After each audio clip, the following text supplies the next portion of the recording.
ગુજરાત રાજ્યના ડીજીપી શ્રી વિકાસ સહાય સાહેબના દ્વારાઓ જે 100 કલાકમાં અસામાજિક તત્વો વિરુદ્ધ કાર્યવાહી કરવાની હોય જે અનુસંધાને આજરોજ સાપર વેરાવળ પોલીસ સ્ટેશન ખાતે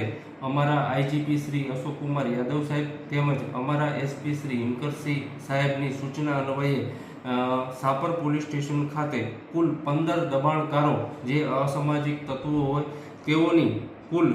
જે જગ્યા દબાવેલી 1155 ચોરસ મીટર જેની કિંમત ₹5,07,00,000 જેવી ને આજરોજ તેઓના દબાણ દૂર કરવામાં આવેલા છે અને આ કામગીરીમાં મામલતદાર શ્રી સાપર તેમજ અમારા સાપર પોલીસ સ્ટેશનના પીઆઈ આરબી રાણા તથા પોલીસ સ્ટાફ દ્વારા આજે અસામાજિક તત્વો વિરુદ્ધની ઝુંબેશ અનુસંધાને કુલ 5,07,00,000 જેટલી જમીન ખુલ્લી કરવામાં આવેલ છે અને આગામી દિવસોમાં પણ આ જે અસામાજિક તત્વો છે એના વિરુદ્ધ જે પણ કંઈ જમીનો અથવા દબાવેલી હશે તેઓ વિરુદ્ધ જરૂરી કાર્યવાહી કરવામાં આવશે.